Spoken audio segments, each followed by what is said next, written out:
Hello everybody and welcome to another edition of Magic Mics, proudly sponsored by our Patreon supporters and CoolStuffInc.com, where you can find cool stuff in stock every day, and our co-sponsor CardHoarder.com, offering the best inventory prices and delivery of cards for Magic Online. I'm Evan Irwin, and we get started each week by saying hello to my two co-hosts, Aaron Campbell. Hey, how's it going? Ruben Bressler. Oh, hi. Good to be back. Yes, as always, and it was quite a week actually. Wasn't expecting this much news, considering we just got an entire Magic set. But there's quite busy. Plenty to go news, around. Too. It's nothing too awful. Nothing too bad. We also get started with our trumpet blast. Get one if you support us at our highest level on Patreon. Okay, first pick. We both got a chance, or we all three rather, got a chance to play in the Throne of Eldraine hashtag sponsored preview stream event, where Wizards gave us 4 of everything and let us kind of go buck wild with the new set, and it was sweet. I wrote an article on CoolStuffInc.com if you want to see all of my reactions, but I'll touch on a few here. You can read? Sorry. You can write? Wow. Those last few minutes of the pre-show is a little too salty, bro. I thought that's why you did videos, is because you didn't have the capacity for organized thought. For organized, wow. Well, let me tell you, buddy. I found out a few things about this set. One, Oko is insane. Oko is one of the best planeswalkers I have seen in a while. In terms of I don't think this guy is that gonna get to holy cow, this card is insane. Probably since Elspeth Knight Errant, where it was the card seems fine, and then you play with it and you're like, this card is an unstoppable monster. And plus wanting to turn their best creature into a blank 3/3 is just bananas. And on turn 2 is crazy. The Troll King, the Feasting Troll King is amazing. Absolutely love it. I think the green castle is terrific and is the best castle. Weirdly, the black one I think is the worst castle. Really? Yeah, it's weird. You're always in this weird kind of situation, at least I was at the time, I wasn't able to lose enough life in order to make it worth it to draw a card, and I was always using my mana, so I didn't have time to it. And this standard format is unbelievably fast. The new standard format is just 0 to 100. I had turn a really 5. different experience. So I played 3 different decks last night. The first deck I played was a Dimir Cauldron deck, because of course I did. And the deck was incredibly sweet. I gained no appreciation for Emery, which I didn't have before. She ended up being very, very good. And it's funny because I ended up facing somebody who was on Oko, and I don't think they knew that Oko can turn a cauldron, an artifact, into a deer. And so I was sitting there, and it took me a second to realize that, and me and my chat were like, please don't catch it, please don't catch it. And then they didn't catch it, and I was able to keep cauldroning. So that felt really, really good. And then I also played a Fires of Ingenuity or Fires of Invention Niv Mizzet deck, which was a lot of fun, but I felt like I kept running out of fuel, no pun intended. With something like Experimental Frenzy, it's very easy to keep going. Right. But the problem with Fires is you would have those really explosive turns where you would play Niv Mizzet for free and you would get a bunch, but then when you ran out of fuel, you were just sort of dead in the water. You had to be drawing cards to keep you going. So, and the engine's very limiting in that it's only you can only do 2 spells a turn. Only. And so, Experimental Frenzy doesn't have those restrictions that Fires has. And so, while I enjoyed the deck, I felt a little limited in that. And then the last deck I played was a Cats and Rats deck that actually beat you, Ruben. The last game that you faced on stream was played by a young man named Sleo. And it was just this amazing mono black Aristocrats deck that was a fine deck, but I was facing a lot of Golgari last night. I faced a lot of really fair mid-range decks, and you cannot grind out a black-green deck. If you're playing mono black Aristocrats, once they slam Garrick, you cannot grind them out. It's just not going to happen. And so I think the Aristocrat deck was sweet, but just against the decks in particular I was facing, they were just bigger than me. They could grind me out better, and so I had a really hard time dealing with that. But I was particularly impressed by the Mardu Knights deck. It's very good. And it takes a lot for me to be impressed by an aggro deck, but I thought it was really cool the way that they were able to go big. They had a lot of Anthem effects. They had a lot of survivability in that you slam that circlet or the white artifact, and you're just spitting out tokens. And so there's inevitability there. And so I was really, really impressed with how that deck works, and I think that deck could be a real contender. Why is Questing Beast legendary?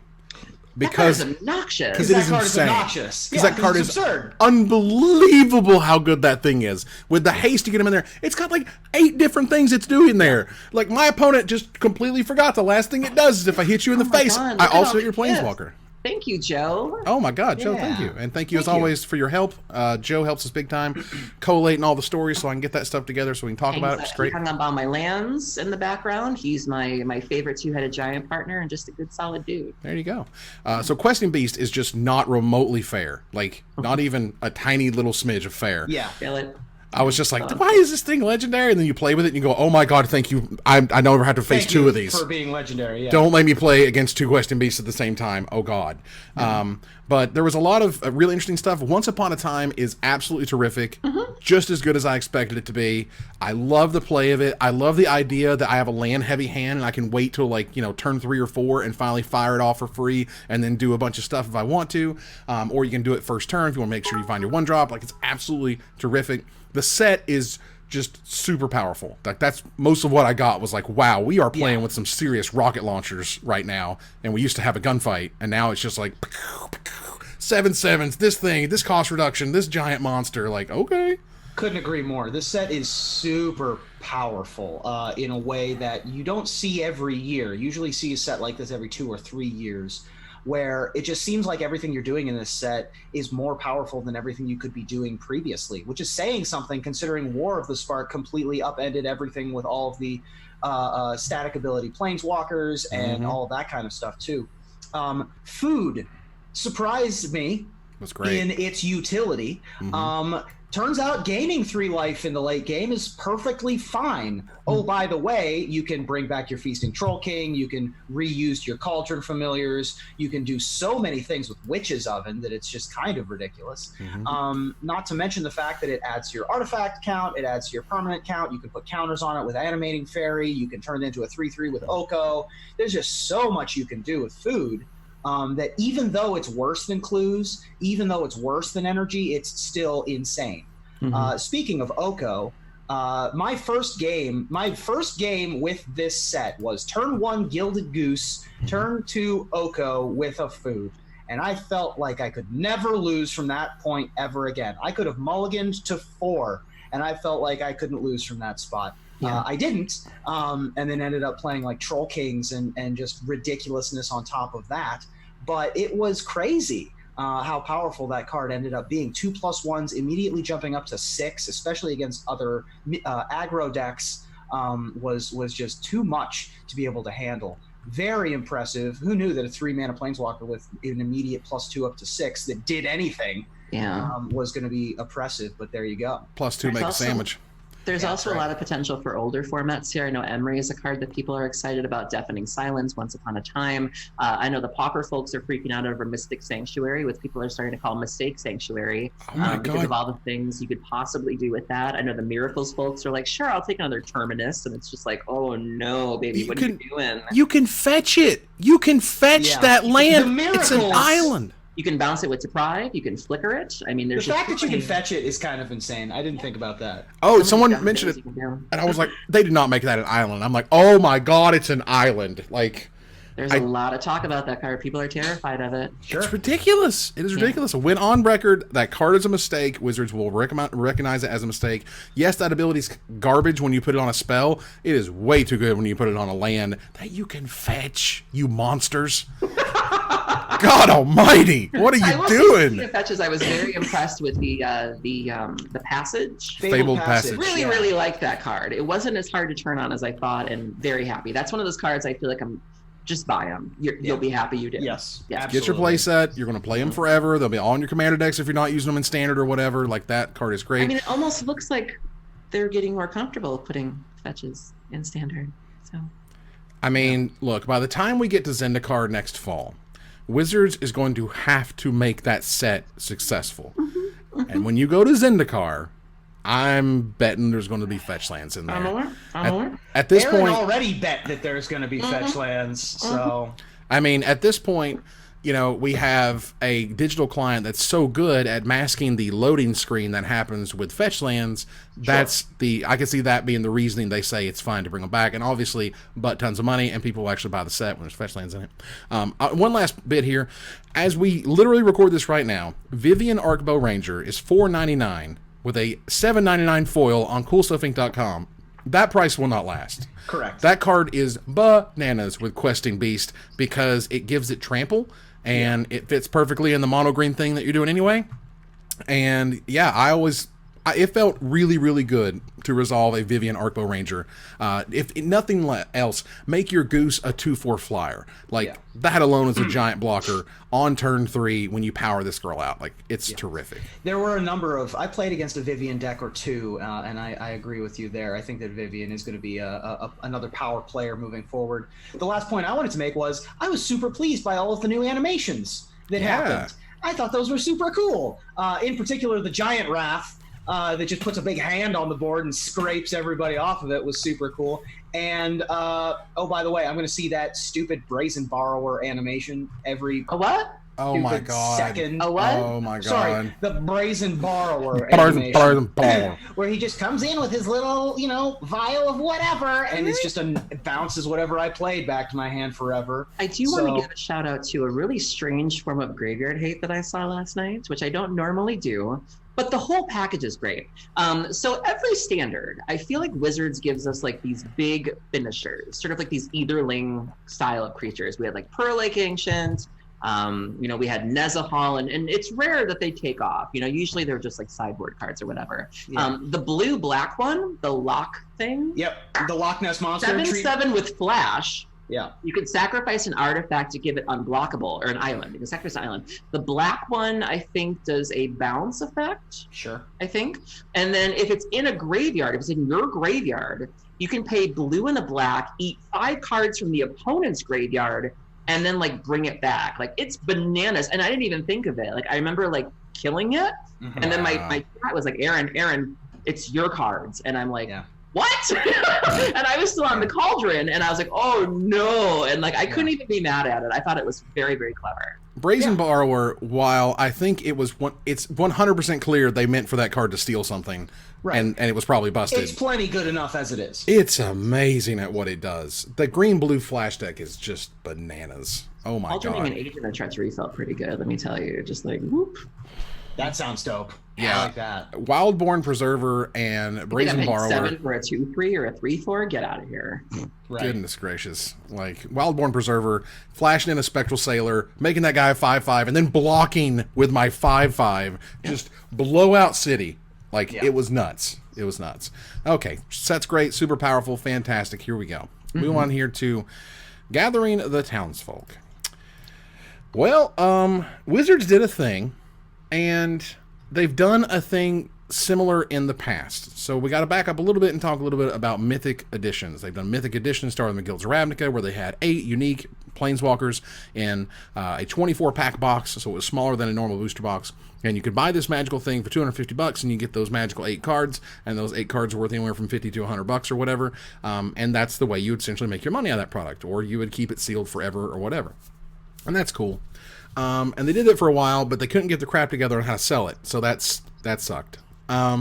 Wizards finally bought some queuing software, which was great and fantastic, and worked really, really well with the San Diego Comic-Con promos. And then they said, oh, BT dubs, here's the Deluxe Edition. And the Deluxe Edition, if you have not heard of it, here's what you get, okay? And then we'll talk about the problems with it. On October 2nd, you can order whatever their limited amount is. It contains 16 Throne of Eldraine collector boosters, 1 set-themed binder, 1 foil Garrett Cursed Huntsman Borderless Planeswalker card, 1 art print of the Borderless Garrett Cursed Huntsman, 1 non-foil version of the Buy-a-Box Kenrith the Return King, 1 3x3 card strip from a foil sheet of Throne of Eldraine, and 1 MTG Arena Mega Code card, which gives you the exclusive Garrett Exquisite Sleeve, and 1 copy of each of the following cards, plus the card style you can only get here, as far as I know, of Garrett Cursed Huntsman, Charming Prince, the Magic Mirror, Witch's Vengeance, Bone Crusher Giant, and Questing Beast. And they are selling that for $449. What? Holy cow. All right, so let's back up. All right, so let's back up. You're Joe, store owner, okay? And here come the distributors, and they're saying, hey, Wizards has this crazy new thing called a collector booster. And it's super expensive, but it's got super cool cards in it, and it's the only way you can get these cards. Okay, cool, fantastic. And like, well, all right, so everyone wants some of that stuff because it's only a one-time print run as we understand it, and everybody wants to get theirs and put it up there and blah, blah. And pre-orders started, and like the pre-orders you get for like $250 got canceled, and then people are, putting them up for like $30 a pack, $35 a pack. And then Wizards comes out and says, and we can do this math right here, $449.99 divided by 16 packs is $28 a pack. So if they were retailing for $35, anywhere from $30 to $35 a pack, and Wizards comes out and undercuts those numbers, then guess what happened to the sale of collector's packs as soon as this thing was announced? Right. Yeah, they sucked. They really sucked. And while, you know, obviously it's great to be able to push prices down on collector's packs and do that, at the same time, now you're kind of in this weird almost stasis of, you know, first of all, how much are you going to buy of any Throne of Eldraine stuff? Like, seriously, how much do you buy per set, right? $450 is a heck of a spin to say, you know what, this is all I want to spend on Throne of Eldraine. Right. Then you have to say, well, can I even get one of these things if I'm interested in them? Because, you know, we have to go to the set and if I'm interested in them because, you know, there's only so many available, and then you go, well, is there anything really unique in here? And that was the professor's point, which is, what's unique in here? It's not even an uncut sheet. It's a cut sheet of an uncut sheet. Right. Everything else, literally everything else in that box can be bought somewhere else other than the binder. And the binder is not like the nicest one they make. Did the prints just come from the artist? No, and the prints, just this morning it came out that the prints were not unique to that box. So you can get the print, you can get everything but that part of a cut sheet, you know, again. Yeah, kind of yikesy. So, one, it's undercutting the existing market, which is awkward at best. And two, it's honestly, you're almost seeing this kind of like analysis paralysis, I think, from players. Because let me tell you what, guys, Throne of Eldraine sales, not that great. Like, it's not, we're not in catastrophic territory, but it's not that great. And then I think there are a few reasons for that. One, what in the hell should you buy anyway? If you just buy a box of every set and that was like your thing, what do you buy? Do you still want a box? Well, what about the cool collector's things? Don't you want those things too? Well, oh my God, they cost so much. Well, if I'm going to go for $30 a pack, why not go for $23 a pack and go in for $4.50 and get all the other stuff, right? So, like, I don't really understand it when Wizards tries to make a collector product with nothing really collector-oriented except that Arena card. And if you don't play Arena, congratulations on your 9 cards that are all stuck together. Okay. What? It's really weird. It's really weird. Yeah, this is a tough thing for me to gauge because they are very clearly looking for the upper edge of what is the most expensive thing that we can put on the market for a set release. Right. Because they've not found that upper edge yet. I agree. They've done experiments. They've prodded at the edges with these collector editions. They've and now that they've introduced these premium booster packs, that was another like poke to see exactly where they're headed. But this is the furthest they've ventured in this particular direction, which is interesting. And from a news perspective on this show, I think it will be fascinating to see how it goes. Yeah. They have not done a great job of showing the value of this $450 product, because they could have made this a $450 product that's like, oh, that's super expensive. It has what in it? Oh, that does sound like $450. Whereas right now that's $450 and doesn't sound like that much. Yeah. The reactions to this were scathing from people who don't even normally weigh in on this sort of thing. Ristic Studies. Ristic Studies is somebody who, tries not to get his hands dirty, tends to be fairly neutral or respectful, or just doesn't really come out strongly against things. And he was on Twitter and he was furious and he was like, this is ridiculous. And you had the professor coming out against this. I mean, people that would normally try to find the silver lining in this, just couldn't excuse it. And it's tricky. I'm trying to think how to word this. I think that until Wizards, I think it's a lot like the GP thing. I had mentioned that, the play space issue where, CFE was like, well, we don't have a way to track this. And until we have any sort of results, or until we have anything that we can really look at, this sort of thing is going to keep happening. And so I think that, if people are as upset as they're saying, the sales for this won't be great. And then maybe that's what Wizards will need to learn something from this. But what I worry about is that people are going to buy it anyway, as they're wont to do. and then they're not really going to learn anything from this. So I hope that people do vote with their wallets. And, you know, if you are as passionate about this as you say you are, then please don't buy this, because this is, I don't want to blame anybody, but I feel like that's why they think they can do this, because, you know, okay, you'll put up with their crappy online store, you'll put up with this, let's keep going. And if you let them do it, like, just imagine this way. They literally created a collector product that had a very unique set of stuff in it that you could only get by buying that collector product. Really, your only unique stuff is this 9-card sheet and an arena code? It's not good. No. I think that is going to be your that's going to be your saving grace for this argument, Aaron, which is that the argument is correct and is laudable, and you know, we can hope beyond hope that people vote with their wallets, but we're Magic players, we're not going to do that.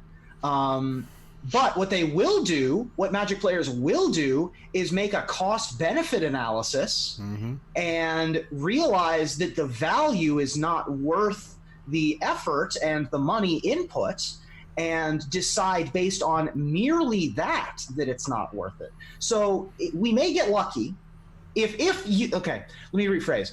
If your argument is that you want this product to fail, or you want this product to undersell so that they don't try to do something like this in the future, your saving grace at this point is that they did the product wrong, not that the product costs as much as it is, because they could have done this correctly. They could make $1,000 product and it would sell if it was worth $1,000, because Magic players are wild animals that will, you know, dump a ton of money into products. So, you know, the issue with this isn't that it costs $1 zillion.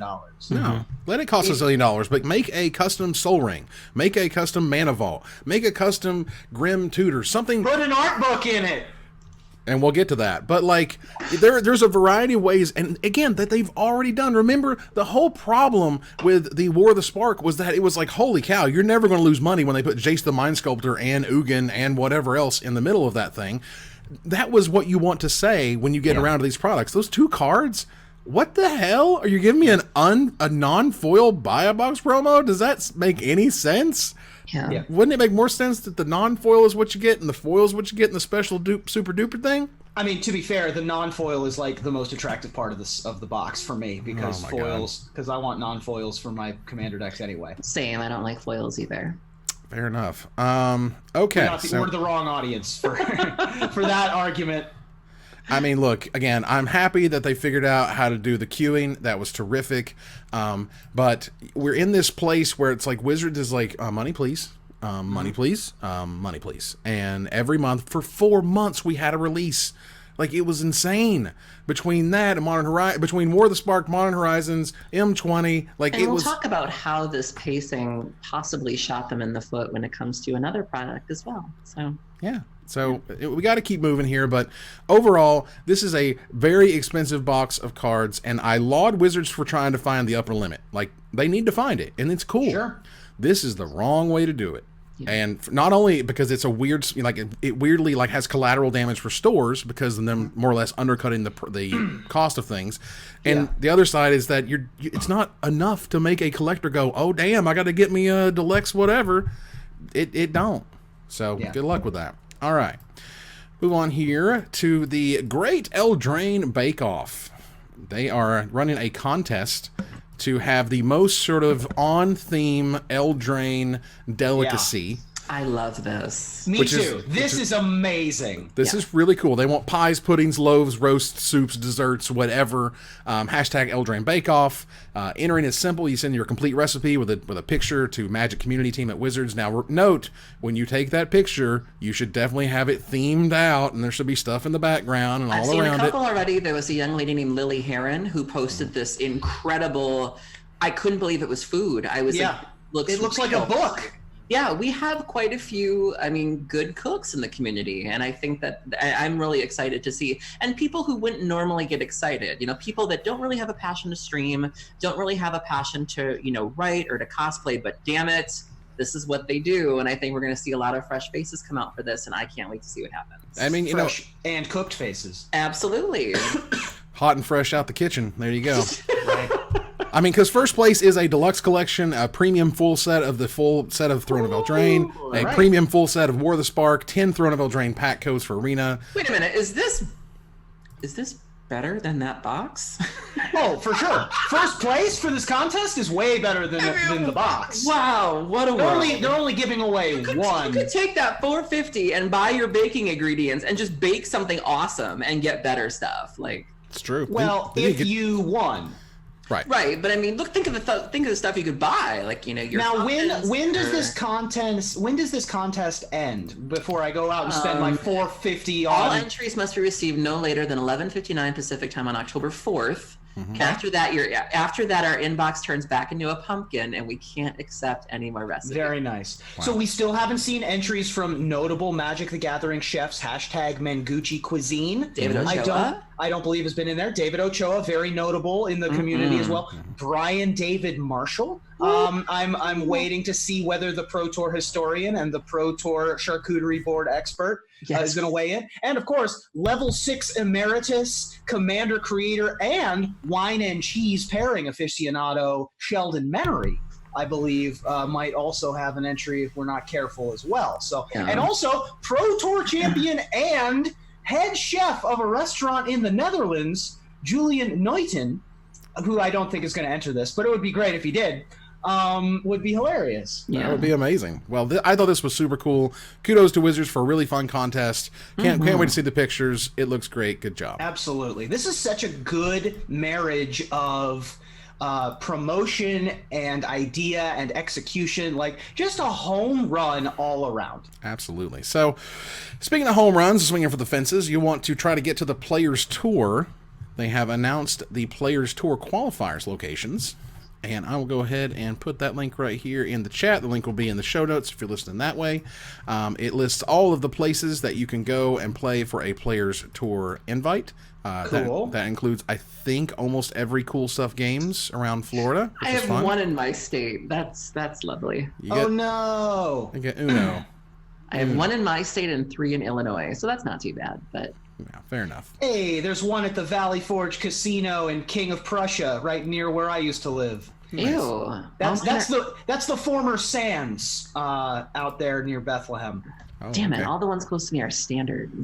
I mean, as far as I know, this is the standard season, so there were a couple that were modern sprinkled in there. But... Really? Okay. Well, it says standard constructed here, so there's a few. There's a few around there. Either way, you get an Arcbound Ravager for playing, and yeah, we'll see how it works out. Good luck to all those competitors. I'm just looking for other store names I recognize as I scroll down. Little Shop of Magic in Las Vegas on December 1st. Definitely a good store there to give that one a shot. Very nice. So yeah, very cool that they've got this all laid out for you immediately. So that's really nice of them to have. So moving on here, CommandFest 2019 is a thing. Excuse me? Said whoop. Whoop? I said whoop whoop. The whoop is in, and we have information about badges, and this is really interesting. Badges are required for entry into the CommandFest, and everyone will receive a set of badge ribbons with the following playstyles: casual, casual/competitive, or just competitive. I love this because that difference was one of the reasons I didn't really play Commander for a long time. You know, I like my Commander casual. You know, I try not to do infinite combos. I try not to spend a lot of money on Commander. You know, my favorite games of Commander are the ones where we're all casting 7 and 8 drops that you've never seen in a competitive format before. So I lean more towards a casual budget player. And so I really appreciate that we get to establish what we're into and what we're looking for prior to walking in the door, so that, you know, if you are competitive, you're not playing with a bunch of dirtles like me, or if you are a dirtle like me, you're not getting crushed by somebody who's going to time twister you and make you sad. And so that social contract is very, very important in Commander, and I'm glad that they're establishing that right out of the gate. And even once you get there, the events are divided up that way, and so I think that's really, really cool. I will absolutely be at this one. Just about everybody I know is going. Tappy's going, I'm going. I know a couple caravans worth of people that are going, and this is going to be a great time. It's like a GP.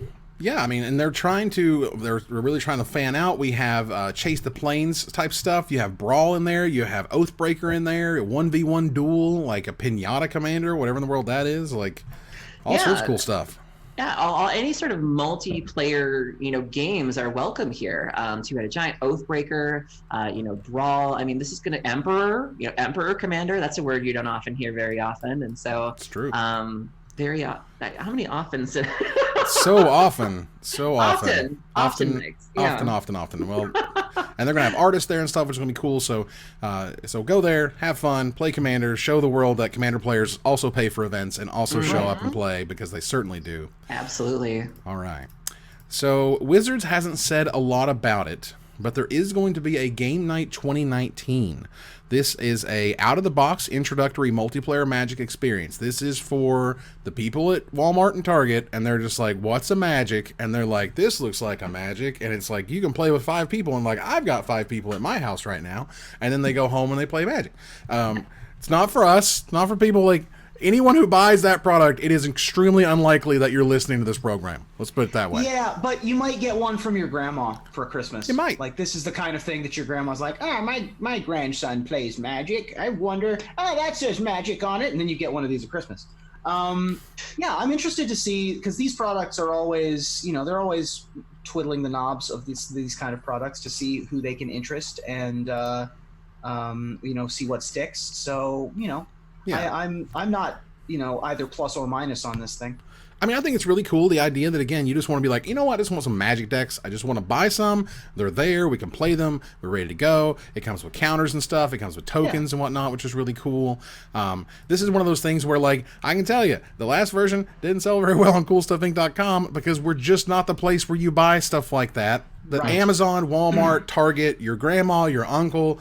That's what they're looking for, is something I'm like, well, it's like $50 or $60 or whatever, and it sounds cool and it's got Magic, and here you go nuts. So there you go. So we'll see what happens when they release more info about that.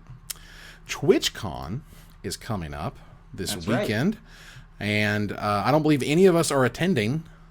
Nope. This year's TwitchCon, I was not invited to go to this year's TwitchCon, and further, it is also in San Diego, I believe. And that is just a travel weekend that I can't really go to, and it's just, I'm interested to see what Wizards footprint is there this year, because it was so massive last year. Right. What's a Nox?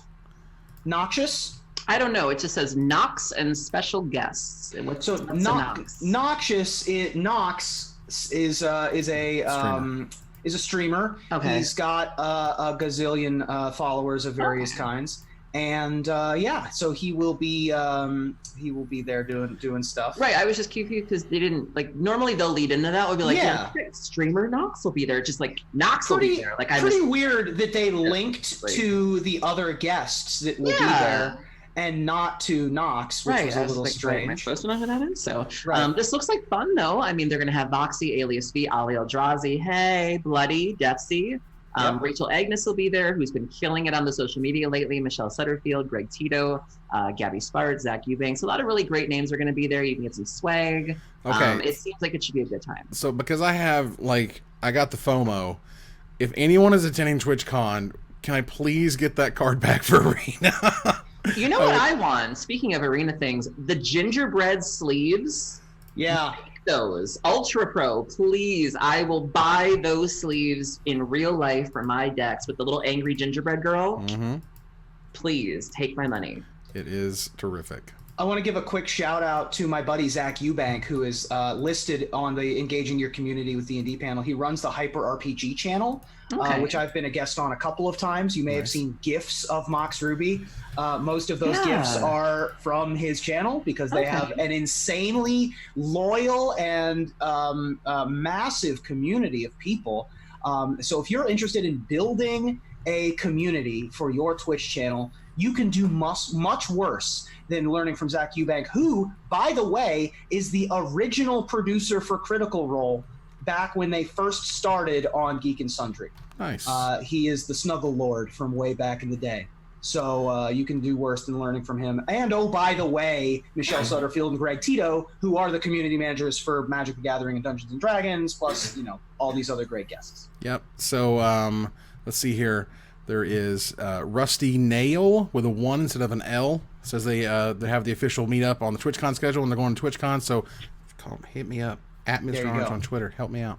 FOMO's so real. All right, so moving on here, we have another Kickstarter to talk about. This one for John Avon.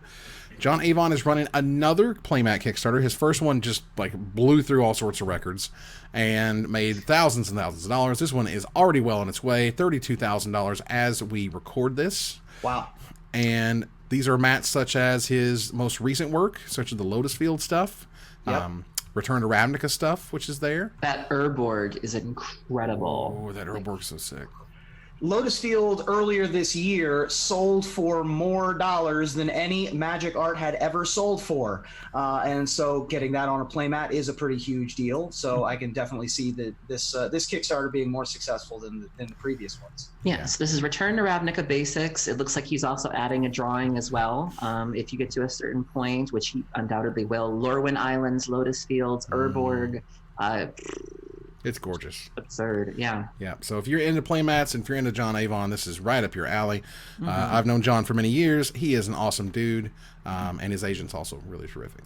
Okay, so speaking of great news and things making lots of money, we had no less than $1,500 spent and given to one Eric Klug for his incredible Spirited Away altar that I'm going to get on the screen here in just a second. You guys seen this? Yeah, I saw this. I didn't know it sold. I had been retweeted. I didn't know it was for sale. It went up on eBay, and those auctions ended. And fun fact, I was the first bidder at $10 because I got 5 kids. I can't afford this. But but what I can do is support my buddy Eric to get his ball rolling. Get a bid in there. That's right. Got that bid in there. So you can't get braces. Daddy needs a steam. Right. That's like yeah, exactly. That's like when you're busking on the side of the road and you have your open guitar case and you toss in your own $10 bill to get it started. Oh my God, the ads on this stupid website. Yeah, so I got the Steam that's on the screen right now. I mean, Eric's thing is that he is the most precise, and his precision is unbelievable, and his precision on this is just ridiculous. This is one of the most gorgeous altars I've ever seen ever. Even if you don't know what this is, like even if you don't know anything about Spirited Away, even if you don't know the reference he's going for, you cannot deny it's just gorgeous, and there's nothing else like it. Yeah. He is absolutely the best at what he does. He is the master, and I'm telling you, I've said this for years. Klug stuff is going to be in a museum one day. Sure. It's just so good. It's the best that he can do, and it's the cleanest lines. I mean, the stuff he's done is unbelievable. So fantastic! Congratulations to Eric Klug, and I hope for more of that stuff in the future for him. There is a new league that showed up. The Collegiate Stars League is adding as an arena to its list of esports with $50,000 in prizes up for grabs this season. Yeah. This is a pretty big deal. This is I have a couple of thoughts on this. First of all, the CSL runs some pretty big tournaments. For the big names out there, things like League of Legends and Dota. Particularly, I think that they're particularly big in like fighting games and battle games, as far as I'm aware. Like Dota, stuff like that. No, I was thinking more like Battlefield. Oh, okay. But they do Dota, and they do League of Legends and stuff like that as well. Particularly popular on the West Coast. A lot of California colleges are involved. But what's most exciting to me is that this reopens the conversation of age group related tournaments. Which is an exciting topic that doesn't get brought up a ton. And in particular, I hope this leads to a conversation about whether it's time for something like the Junior Super Series to come back. Man. Because that thing is near and dear to my heart and has been gone for, 15 years. A very long time. Very long time. And it's I would love to see something like it return. And how many insane ringers and Hall of Famers popped out of the JSS? And staff in Wizards right now. I mean, it was definitely a AAA league that led to a lot of the folks you know and love. I think this is also something that can give Arena that validity that it needs and that it so desperately wants. When you look at the caliber of games that something like this supports, they don't seem like they take just any game, you know? And so they're picking games that are hot right now. They're picking games that they think that they're going to want to play. And so it's an honor for Magic to be included here. I just hope that, you know, people take it and that they can, you know, maintain. As much as I love Farming Simulator and Untitled Goose Game, it's not like they're picking those up and sticking them on the roster. You need to have some sort of clout and gravitas and a little bit of provenance before you get on into this kind of tournament series. And so to be on the same level, considered on the same level in some capacity as Counter-Strike and Street Fighter, that's a big deal. Yeah. Oh, absolutely. Like being up amongst those names is important. And even if, you know, maybe some views were bought here and there, you know, the fact that we're in these conversations is very important. Very important. All right. So let's move on here to a announcement for a Legacy Premier League. Oh, my goodness. It's back. Let's see. Sponsored by Card Hoarder Wizards and Good Brother MTG. You have to watch the trailer, if anything. Whoever made this trailer deserves an award. So it's your basic, like, you know, montage introduction trailer, but they're really leaning on like this old video game, almost like Nintendo aesthetic, where they take a Rishadan port and they pixel it, and they take Caracas, and then every person that's playing has their little avatar that looks like something out of Nintendo. Like you have like a pixelated Autumn Burkett, you have a pixelated Jarvis, a pixelated Thespian stage. I mean, this is unreal. This and is like legs a little bit, like they have birds in the background that are like really slowly. It's just perfect. It's called pixel art, Aaron. Yeah, and it's cool. It's really well done though. It is really fantastic. I'll bounce through here a little bit. Definitely looks like, you know, old title screens, which is cool. Beautiful stuff. And of course our good friends Card Hoarder being a part of the program. So the cast is made up of Andrea Mengucci, Cyrus Corman-Gill, who just spiked and won a Grand Prix the other day. Yeah, like in record, incredibly. He's like 9-0 day one, and then just wrecked the rest of it. So shout out to him. Emma Handy, Jarvis Yu, Michael Bond, PleasantKenobi, Caleb Durward, Brian Cook, Storm, another Storm aficionado, Edgar Mahalis, Eric Landon, Reanimator. If you play Reanimator, you know who E.W. Landon is. Brian Gottlieb, Julian Nab, Bob Wong, Autumn Burkett, Phil Gallagher, known for Death and Taxes, Javier Dominguez. I mean, this cast is incredible. And so I love that people are kind of doing their own leagues, you know, in response to, you know, the official leagues. And so I think this is a great product, and I hope it does well. Very nice. All right. So let's move on here to Desperate Ravings. We have some arena news here. You guys can take this. Oh, yeah. I'm all about living my best arena life here. And are you going to take a nap? Is that what's going to happen? Yeah, essentially. Cool. Oh, yeah. Out comes the candy. We got it.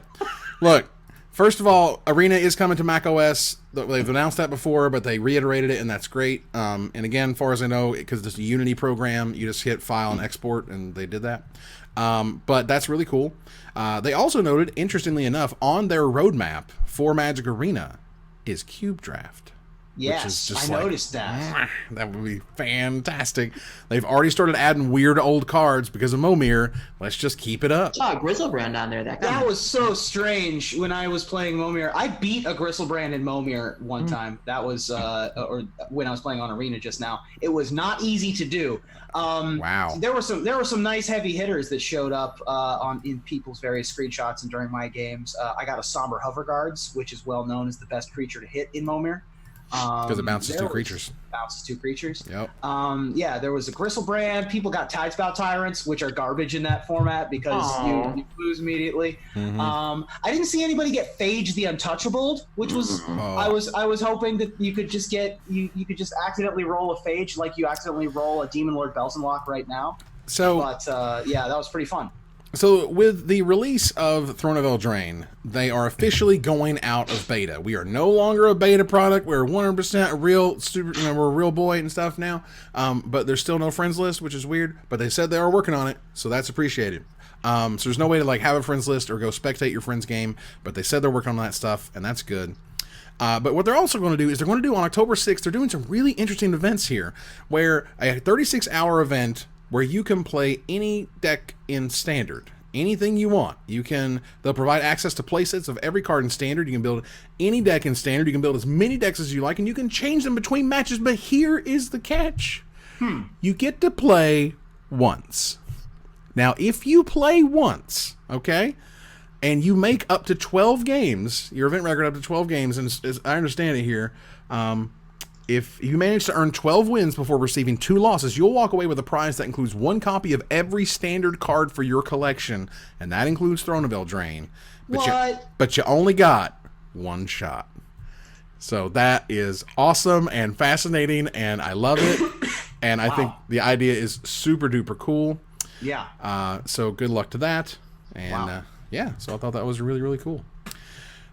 Anyway, so along with that, they've had, again, the state of the game is up and running, and the game's doing well. Thank God they said they're going to focus on performance because the client has kind of gotten a little messy. Yeah, it's gotten a little herky-jerky. I've had some issues with the client here and there, which is understandable. I mean, it's still in beta, and they're still adding a bunch of stuff, not the least of which are little cats and foxes that live on the side of the screen, which are all, little stuff like that always is more impactful than you hope that it is.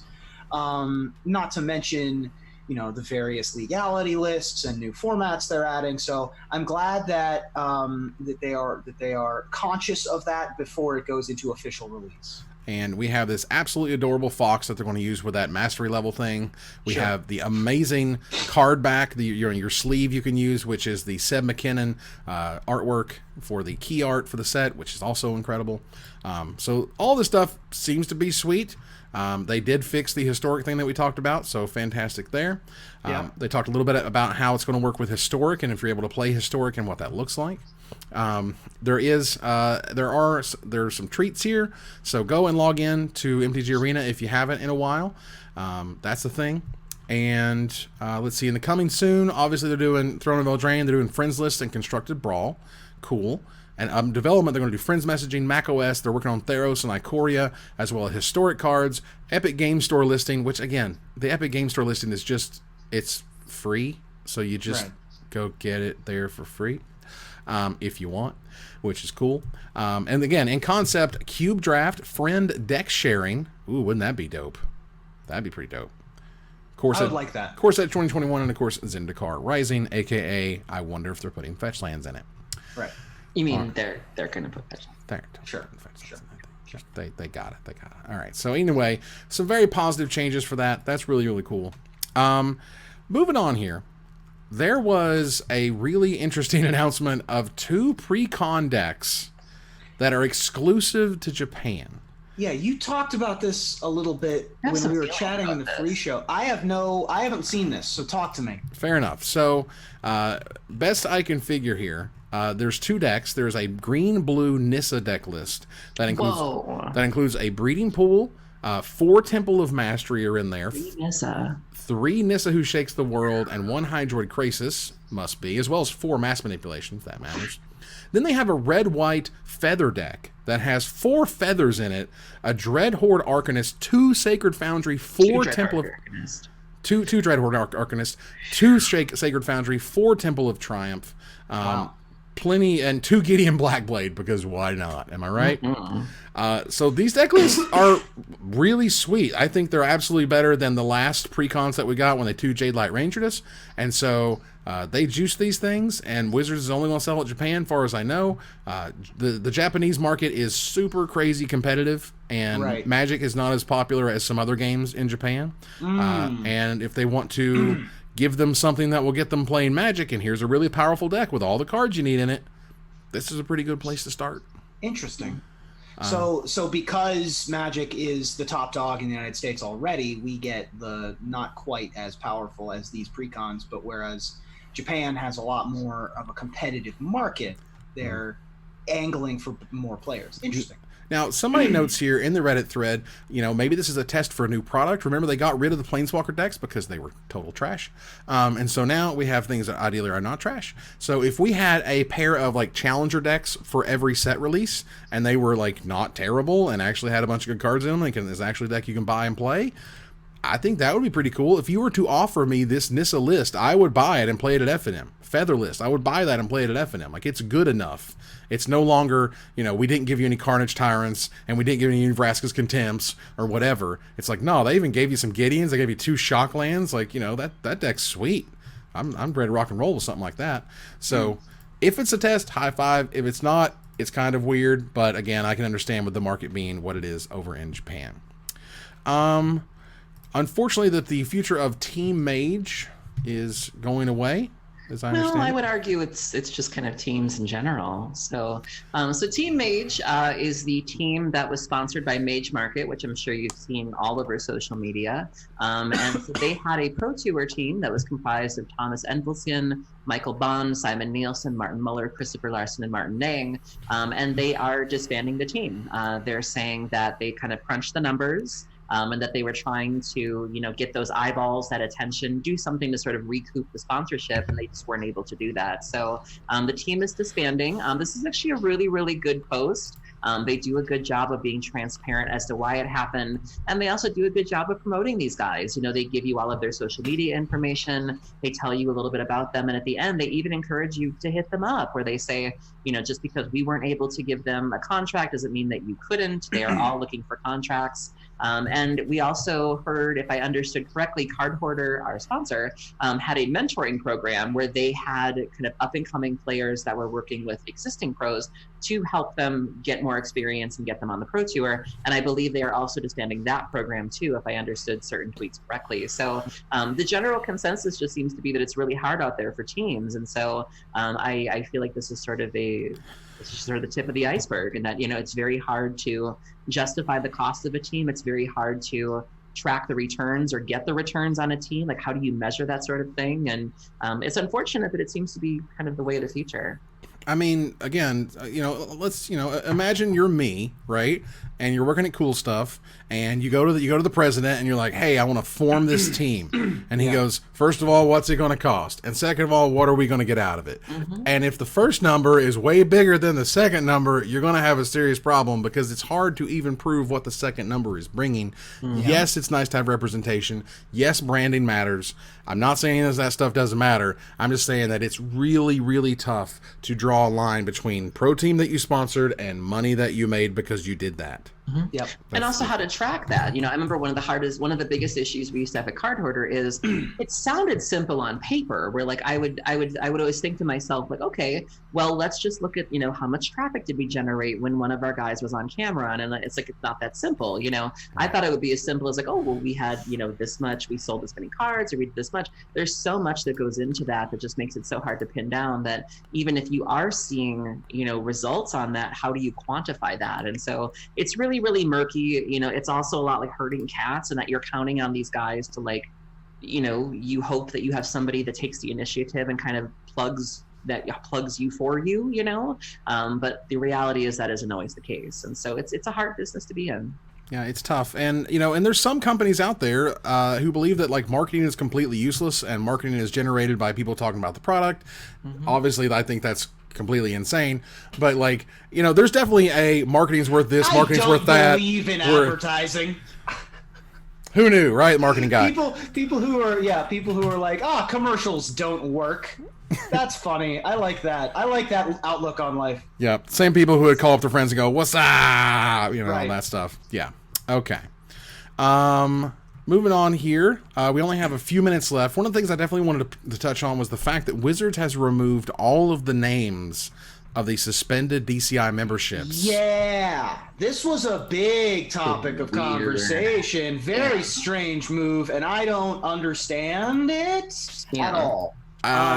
This sounds like a WotC legal move. This sounds like somebody. Well, for example, we noted really quickly last week, Conley Woods was added to this list. Conley Woods, as far as I know, has not gone through the entire justice process. There's not been any sort of plea deals or any sort of, court cases or whatever. And all of a sudden he's on this list, banned for a lifetime. Is that a problem? I don't know. Wizards is trying to get as far away as they can from the judge program. Maybe this is part of that. I don't know. But I could definitely see someone's, from WotC Legal saying, well, when I Google this person's name, it shows up on this list saying they're banned from the game forever. Sure. There's a liability issue in there somewhere. I'm not a lawyer. I don't know. Yeah, but I'm also not a lawyer. The big concern is that, people it's a lot harder to, I think they said they tried saying, if I understood it correctly, that stores would still have access to the list through Whir, or that they'd still have resources to do this. And Whir has not always been the greatest program. So if that's your response, is just go rely on Whir. Yeah. I don't think that's good enough. People can make DCI numbers. It's as simple as walking into your game store and saying, I need a DCI card. And so if you have no way to cross-reference who these people are, it's not hard for people to get around those bans. And allow me to be clear, in my experience with Wizards, and when it comes to Wizards Legal, if they said it, and they said, hey, we want you to jump, right now, and they said, well, how high, please? Because when WotC says something, you do it. When WotC Legal was like, this seems like a problem, it's that silly hashtag because WotC Legal said so, and it hasn't really proven itself worthy, but WotC Legal said so. And here we are kind of stuck with it, which is the thing. Did you want to touch at all on the Alexis Janson thing, Aaron? No, but I do want to talk about the Bob Wong thing, which you skipped over. All right, well, go for it. All right. So Bob Wong, who is actually taking part in the Legacy League, he had an incident at GP Atlanta this past weekend. He was 5-0 in the event. He was given a deck check, and then he was DQ'd for marked cards. And so he took pictures of his deck, and he kind of explained what happened. And what it sounds like happened was that him and his friends were preparing for the event the night before. They had stayed up really, really late. They were traveling. They got back to where they were staying, and they all just sort of kind of sleeved their cards. They didn't really use any fresh packs, or they didn't use them all from the same pack.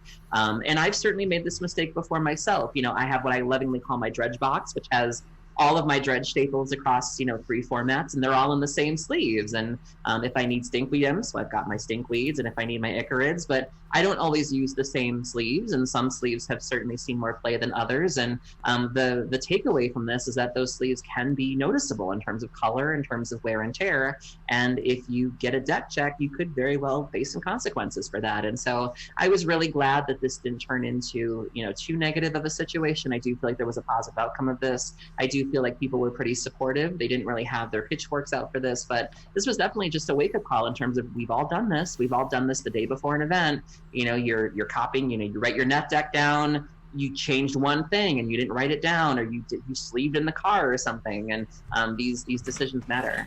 Never let anyone else sleeve your deck, okay? Just, that's a rule. You can take that as you want, metaphorically, but sleeve your own deck. Don't sleeve anyone else's. And I do have to and pack your own luggage before you go to the airport. And I gotta comment on one thing here. One thing that really bothered me about this, I thought it was really tacky when people used this as an opportunity to plug their sleeves that they specifically get sponsored by. You had all these people coming out of the woodwork. They're like, oh, you won't have this problem with BCW sleeves. And it was like, girl, no, this is not a good time. Can you not, please? And so I was really, really annoyed by all of the people who chimed in and didn't show any concern for Bob, or didn't have anything to add to the judge discussion or to the rules discussion. They just wanted to sell you sleeves. And no sleeves are perfect. No product is infallible. So let's not act like your sleeves haven't had issues too. And that's all I have to say about that. Yeah, could you not spike the hashtag sponsored when it drove me nuts? But it gets DQ'd, man. It's bad enough, for God's sake. Okay, there is no Throne of Eldraine art book for one of the sets that literally begs. They made an entire subset of artwork for the existing card artwork that was done in the storybook style, and they're not making a book to put the storybook stuff in. What the hell? Really? Wizards, seriously? If you're going to go out on a bang, go out on Throne of Eldraine, man. Yeah. Theros is cool, and I love Theros and its Night, but, if they're not an art book for Theros, whatever. But, this is the fairy tale set that you read from the fairy tale books. Come on. Speaking of, I was going to touch this real quickly here. I'm really not happy with the way that Wizards did not go very far in fairy tales for Magic. And I know that they want to do Magic Spin. You know what that is? They can copyright it. We get it. And so you just can't have the girl named Goldilocks. You know what I mean? But you can't resonate with the friggin' fairy tales that you're doing. Here, let me show you a fix, right here. Flaxen Intruder, which I still hate that name, but at least it makes sense. A blonde girl showed up. It's my new drag name. Exactly. So if you pay $7, how about instead of making 3 2/2 bears, because that's not how the stupid story works, what if you made a 1/1 baby bear, a 2/2 mama bear, and a 3/3 papa bear? Wouldn't that be insane? Wouldn't that be so much more resonant than your stupid 3 bear thing? Isn't that weird? Where is our Merlin? I love that you're championing the bears specifically. They're gonna love you for that. Heyo, I'm serious. But look, man, like there's just I just think they played it way too safe with the theme, and we don't have like any really clear. This is talking about the fairy tale thing. Like for example, they never went near Alice in Wonderland. Was that not considered a fairy tale? Because you could go so far with these things. Man. And I just feel. Do we have time for this red zone? I'm just. What? Do we have time for this red zone that we're about to have? Oh, here we are. Go ahead. Is this happening? Well, he's super wrong. I don't know what. Like, I don't know what you want me to do about it. I mean, we're near this end of the show. He was like filibustering until we get to the credits, but like, he's just super wrong. Look, man, this is the most resonant set we've had ever? No. Question mark? No. Yes. Innistrad is 8 million times better than Eldraine. It's not even close. Stop talking. So you had your reclaiming my time. So first of all, we're talking about Camelot and Grimm fairy tales. Alice in Wonderland was written by not those two. It was written by I can't remember right now. C.S. Lewis. C.S. Lewis, thank you. And so all of the other options, your Lewis Carrolls, your C.S. Lewis's, your Wizard of Oz's and all of that kind of stuff isn't going to be included here because you can't have everything. And that's fine. And you also, I defy you to find room in that itty bitty adventure text box for make a 1/1, comma, make a 2/2, comma, also make a 3/3, and also let's make 2 other new tokens for a baby bear and a papa bear. Let's do all of that for this one card because Evan Irwin doesn't think that we're resonant enough. Because we didn't get it. 3 bears wasn't resonant enough for me. How about the Oathsworn? How about the Oathsworn Knight? Huh? If it has literal Goldilocks on it and literal the words 3 bears, that's not resonant enough. We did the Oathsworn Knight, which was a nice little reference to the Black Knight, but that was more of a tongue-in-cheek moment. Could have been legendary. Could have had, but a scratch as the adventure or something. There's ways that you could really lean in. You could say so-and-so the Black Knight. Like, you don't have to just pussyfoot so hard. All of these were definitely on the playtest names. And then once again, Big Daddy lawyer person came in and said, we can't exactly call it Tis But a Scratch because we'll get sued by Monty Python and the rest of the Holy Grail crew. So there are reasons for all of these. Oh, by the way, your clever tongue-in-cheek references are cute right up until the point that they break immersion in your game, right? So if we make direct references to actual factual Dracula in our Innistrad game, we no longer are thinking about Magic's world. If we literally say Goldilocks, we're no longer in Eldraine. So all of those pieces, you got to temper back and forth. There's plenty in this set that is hinting at things, that is saying, hey, remember this from this other, this argument came up a little bit on Twitter when people were like, oh, it's too much like Disney. Too much like never mind stories. that the Brothers Grimm came before Disney. Exactly right. That's who they aped to start with. The last card that was previewed was the Ice Queen, and everyone's like, oh, that's Elsa from Frozen. Never mind that there have been 80,000 Ice Queen references in popular culture. They also have, Hasbro's responsible for Candyland, aren't they? Which has the Ice Milkshake Queen. Yes. Yeah. So, I think that your argument that that Eldraine, the fairy tale set that has the fairy tale frames, that goes on adventures, that's all about harkening back to Grimm's fairy tales, and you can present a card onto the table and say that specifically is 3 bears, that specifically is the 3 little pigs building a house, that specifically is the huntsman, that specifically is Red Riding Hood. It's falling on deaf ears for me. And in conclusion, you're wrong and I hate you. Right. I can't help that you have bad opinions and that you're also wrong, and it's fine. And I can't help the fact that they took a resident, they're like, Innistraad's way up here, and we can't even get close to Innistraad. Like, Innistraad didn't need Frankenstein. It didn't need Dracula. It had plenty of stuff it could work with, and lots of stuff it could come through on. We couldn't even get, like, we couldn't get Hansel and Gretel. They couldn't even make 2 creature cards for these things. They couldn't make 2 creatures that interact with each other, for example. Things that have to work with counters or something that they're leaving behind. All sorts of things. There's literally a card called Trail of Breadcrumbs. Are you mental? Oh my god. I'm talking about the characters, dude. I'm talking about the characters. These are awesome characters, and they just leave them on the wayside because God forbid they talk about Rapunzel in a way that isn't just perfect to be fully copyrighted. There's a gingerbread man. There's a gingerbread No, there's not. house. No, there's not. No, there's a gingerbread cabin. That's not okay. That's stupid. It's dumb. No one calls it a gingerbread cabin ever. Why do you do this? It's not necessary.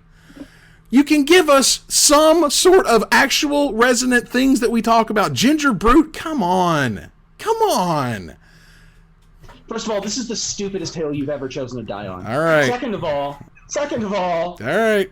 You're also just wrong. Like, I don't. It's okay that you're wrong too. It's fine. How can you possibly have this opinion? Unless you're a literal factory of bad ideas. You know what? I just realized who I'm talking to. Holy God! Listen, all I'm saying is that when multiple people in the chat are saying, "I think Evan is correct and I think Ruben is correct," that is a great red zone. Multiple? Because you're wrong. Wow, upwards of 2 people agree and I with hate Evan Irwin. That's big for him. Let him have That's a lot. Multiple, literal tens back me and my play. There are dozens of us, I tell you, dozens. All right, fine. It's whatever. You can be wrong, and we can all hate you. Okay, we're going to have to do a giveaway. We are at the finale of the show. That certainly topped it right off, from that one. That was a nice cherry on top of our gingerbread house. Yep, gingerbread cabin. Get the hell out of here. You get the hell out of here. No one needs a cap. Who has in their life built a gingerbread cabin? I'm gonna now and enter it into the food contest. You might as well. It'll be the first. God. If anybody on this panel of hosts knows food, it's Ruben. Wow. Okay, I'm sorry I wasn't named after a sandwich, therefore you win the argument. The sandwich was named after me. Uh-huh. Because I'm super famous. spam the potatoes in chat for our food brethren together. Oh, I'll take a rainbow mic. I'll take the rainbow mics. BREADREN, the brethren coming together. Oh Lord. Goodness gracious. What was that, Aaron? Nothing. Oh, okay. Let's pick a winner, shall we? Congratulations to Frankensteiner. Hey! That is relevant to our conversation. Mm-hmm. Very nice. Don't you cheer for Ruben because he's wrong. Though you just did. And I see you. It's okay. I still love you. You don't have to do that. I got you. Frankensteiner, please hit up Aaron. Vote with your wallets is what that is. There you go. Well, we certainly appreciate you participating, Frankensteiner, and CoolStuffInc.com for the giveaway. See Aaron if she hasn't blocked you already. She's currently mid-block. I'm hitting a button right now. Headed that way. There we go. It's like when you go to the bank and they have to lick before they do the dollar. Just. Yeah. And now they got a little thing they can just rub their finger on, so they don't have to. I know, it's like a little sponge. It's really cute, but I'm telling you, the day that I can do it without the day Alexa or Google, if I can just, that's going to be the dream right there. It's just. Wow. All right. So, this past weekend was the pre-release, featuring several of our favorite Magic personalities like Olivia Gobert-Hicks, Daniel Holt, Jaime Topples, and Vince Chandler, aka PleasantKenobi. And while the show itself was a smash, what was even more of a smash is the smash that occurred later when a fan fiction of PleasantKenobi and Tomer Abramovici of Budget Commander fame, a fan fiction of both of those guys surfaced. Oh, it is hot. we read some excerpts in the pre-show. It's really good. No, children are listening to this program. Do not go listen or read your weird fanfic. Future MTG fanfics cannot be far behind, however. So as we fade to black on this episode, tell me the pitch for your future magic fan fictions. Oh my God. Okay, Aaron, so I'll Aaron? start. Okay, I gotta get my ASMR going here. Okay. All right. A longing, hungry look filled Ali Antrazi's eyes as he looked across the battlefield. It was everything he loved. It was new, it was interesting, ridiculous, and expensive. My new summer release is sure to be yours too. Expensive taste. Oh my God. Ruben? Nobody looks at an 8-drop quite like Ali Antrazi. She was stricken. She was enthralled. She was drawn to him. Noah Bradley, and more importantly, Noah Bradley's butt, star in my next novella, The Illustrated Man Buns. Noah Bradley let it all hang out this week, y'all. It was glorious. If I had that body, so would I. All right. Fame, power, top 8s. There was only one thing that he couldn't have: himself. Until one fortuitous top 8, he found himself across from himself. 2 Hall of Famers find themselves in my crowning achievement. Brad Nelson and Mike Sigrid star in Mirror Match. Oh my God, this is just embarrassing. Wow. Friendly reminder to you guys, we don't read these jokes prior to Ruben writing them. We read them live when you guys are hearing them. So we have not rehearsed these. We often don't know what we're saying until we get here. So yeah. I also don't read them ahead of time. I black out and forget what I've written. Goodness gracious. All right. Well, that ends another live episode of Magic Mics. Thanks for joining us here to discuss all things Magic. Thank you, Aaron. Thank you for having me, and thank you, everybody, for tuning in. Absolutely. Thank you, Ruben. See you next week. Oh, my God. All right. I want to thank our sponsor, CoolStuffInc.com, our co-sponsor, CardHoarder.com, my co-hosts, Aaron Campbell and Ruben Bressler, you guys for watching or listening, and hope you support us at Patreon.com/MagicMics. Please follow, like, tweet, favorite, share, subscribe to everything social that tells people we exist. Catch us online in our Discord, Twitch.tv at Magic Mics, on Twitter at Magic Mics Cast, our Magic Mics subreddit, and like the Magic Mics page on Facebook. Talk to us privately at MagicMicsPodcast@gmail.com. Follow the audio-only podcast at MagicMicsPodcast.libsyn.com, or find us on iTunes or Spotify. Join us here next week. Same time, same place for another episode of Magic Mics. Good night, everybody.